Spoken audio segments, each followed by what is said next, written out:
പശ്ചിമേഷ്യയെ വീണ്ടും യുദ്ധഭീതിയുടെ നിഴലാഴ്ത്തിക്കൊണ്ട് ഇറാനെതിരെ കടുത്ത ഭീഷണിയുമായി US പ്രസിഡന്റ് ഡൊണാൾഡ് ട്രംപ് രംഗത്തെത്തി. ആണവ പരീക്ഷണങ്ങൾ, സാമ്പത്തിക ഉപരോധങ്ങൾ, യുദ്ധക്കെടുതിയുമായി ബന്ധപ്പെട്ട നഷ്ടപരിഹാരം എന്നിവയെ ചൊല്ലി ഇരു രാജ്യങ്ങളും തമ്മിലുള്ള നയതന്ത്ര ചർച്ചകൾ പൂർണ്ണമായും മരവിച്ചിരിക്കുന്ന സാഹചര്യത്തിലാണ് ട്രംപിന്റെ പുതിയ മുന്നറിയിപ്പ്. മേഖലയിൽ വൻ ശക്തികൾ തമ്മിലുള്ള സൈനിക സന്തുലിതാവസ്ഥയെ പോലും ബാധിക്കുന്ന തരത്തിലാണ് ഇപ്പോഴത്തെ വാക്പോരുകൾ മുറുകുന്നത്. അമേരിക്കയുടെ ഭീഷണികൾക്ക് മുന്നിൽ തലകുനിക്കില്ലെന്ന് ഇറാനും വ്യക്തമാക്കിയതോടെ അന്താരാഷ്ട്ര തലത്തിൽ ആശങ്ക ശക്തമാവുകയാണ്. ഇരു രാജ്യങ്ങളും തമ്മിൽ നിലനിൽക്കുന്ന തർക്കങ്ങൾ പരിഹരിക്കുന്നതിനായി US മുന്നോട്ട് വെച്ചിട്ടുള്ള കടുത്ത നിബന്ധനകളെക്കുറിച്ച് ഇറാന്റെ ഔദ്യോഗിക മാധ്യമമായ ഫാർസ് ന്യൂസ് ഏജൻസി കഴിഞ്ഞ ദിവസം റിപ്പോർട്ട് ചെയ്തിരുന്നു.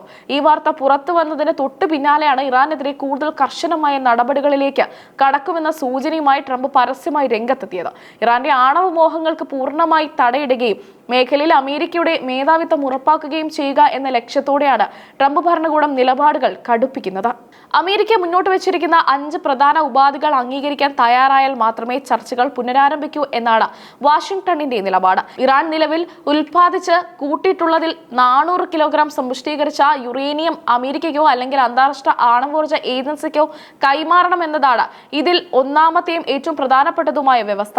ഇറാന്റെ പക്കൽ ആണവായുധം നിർമ്മിക്കാൻ ശേഷിയുള്ള യുറേനിയം ശേഖരമുണ്ടെന്ന USന്റെ കാലങ്ങളായുള്ള സംശയത്തിന്റെ പശ്ചാത്തലത്തിലാണ് ഈ നീക്കം. കൂടാതെ നിലവിൽ ഇറാന്റെ പക്കലുള്ള ആണവ നിലയങ്ങളിൽ ഒന്ന് മാത്രമേ പ്രവർത്തനക്ഷമമാക്കാൻ പാടുള്ളൂ എന്ന കർശന വ്യവസ്ഥയും ട്രംപ് മുന്നോട്ട് വെക്കുന്നു. മറ്റ് ആണവ ഗവേഷണ കേന്ദ്രങ്ങളെല്ലാം അന്താരാഷ്ട്ര നിരീക്ഷണത്തിൽ പൂട്ടണമെന്നാണ് അമേരിക്കയുടെ ആവശ്യം. ഇതിനൊപ്പം യുദ്ധക്കെടുതികളുമായി ബന്ധപ്പെട്ട അമേരിക്കയിൽ നിന്നും സഖ്യകക്ഷികളിൽ നിന്നും ഇറാൻ ആവശ്യപ്പെടുന്ന ഭീമമായ നഷ്ടപരിഹാരം എന്ന വ്യവസ്ഥ പൂർണ്ണമായും ഒഴിവാക്കണമെന്നും US ആവശ്യപ്പെടുന്നു.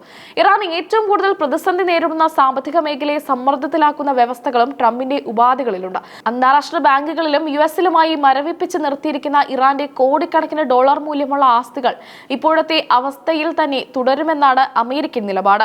കൂടാതെ ചർച്ചകൾ പൂർണ്ണമായി ലക്ഷ്യത്തിലെത്തുന്നതുവരെ മേഖലയിലെ സൈനിക നീക്കങ്ങളും യുദ്ധ നടപടികളും അവസാനിപ്പിക്കില്ലെന്നും ട്രംപ് വ്യക്തമാക്കുന്നുണ്ട്. ഇത് ഇറാനെ കൂടുതൽ പ്രതിരോധത്തിലാക്കാൻ ലക്ഷ്യമിട്ടിട്ടുള്ളതാണെന്ന് വിലയിരുത്തപ്പെടുന്നു. എന്നാൽ അമേരിക്കയുടെ ഈ ഏകപക്ഷീയമായ ഉപാധികൾക്ക് മുന്നിൽ കീഴടങ്ങാൻ തങ്ങൾ തയ്യാറല്ലെന്ന് ഇറാനും കടുത്ത ഭാഷയിൽ പ്രതികരിച്ചു. തങ്ങളുടെ പരമാധികാരവും സാമ്പത്തിക ഭദ്രതയും ഉറപ്പാക്കുന്ന 5ഓളം സ്വന്തം ഉപാധികളാണ് ഇറാൻ ഇതിന് മറുപടിയായി മുന്നോട്ട് വെച്ചിരിക്കുന്നത്. ലബനൻ, സിറിയ ഉൾപ്പെടെയുള്ള പശ്ചിമേഷ്യൻ മേഖലകളിൽ USഉം ഇസ്രായേലും നടത്തുന്ന നയതന്ത്ര സൈനിക ഇടപെടലുകൾ പൂർണ്ണമായും അവസാനിപ്പിക്കണമെന്നാണ് ഇറാന്റെ ആദ്യത്തെ ആവശ്യം. വർഷങ്ങളായി തങ്ങളുടെ സമ്പദ് വ്യവസ്ഥയെ തളർത്തുന്ന അന്താരാഷ്ട്ര ഉപരോധങ്ങൾ US പൂർണ്ണമായും നീക്കം ചെയ്യണമെന്നും ഇറാൻ ആവശ്യപ്പെടുന്നു. വിദേശ രാജ്യങ്ങളിൽ നിയമവിരുദ്ധമായി മരവിപ്പിച്ചു വെച്ചിരിക്കുന്ന ഇറാന്റെ എല്ലാ ആസ്തികളും തിരികെ നൽകാൻ അമേരിക്ക തയ്യാറാകണം. കൂടാതെ പശ്ചിമേഷ്യയിലെ യുദ്ധ അന്തരീക്ഷം കാരണം ഇറാന് നേരിടേണ്ടി വന്ന കനത്ത സാമ്പത്തിക ഭൗതിക നഷ്ടങ്ങൾക്ക് US നഷ്ടപരിഹാരം നൽകണമെന്നും ഇറാൻ ശക്തമായി വാദിക്കുന്നു.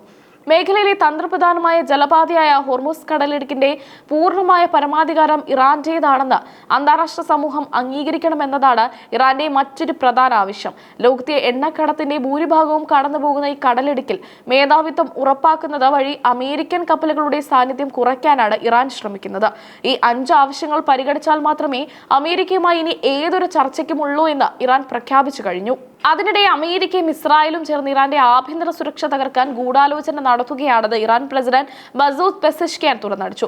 രാജ്യത്തിനുള്ളിലെ തീവ്രവാദ സംഘടനകൾക്ക് പണവും ആയുധവും നൽകി അരക്ഷിതാവസ്ഥ സൃഷ്ടിക്കാനാണ് പാശ്ചാത്യ ശക്തികൾ ശ്രമിക്കുന്നത്. പാകിസ്ഥാൻ ആഭ്യന്തരമന്ത്രി മൊഹസിൻ നഖ്വിയുമായി ടെഹ്റാനിൽ വെച്ച് നടത്തിയ ഉന്നതതല യോഗത്തിലാണ് പെസഷ്കിയാൻ അമേരിക്കയ്ക്കും ഇസ്രായേലിനുമെതിരെ കടുത്ത ആരോപണങ്ങൾ ഉന്നയിച്ചത്.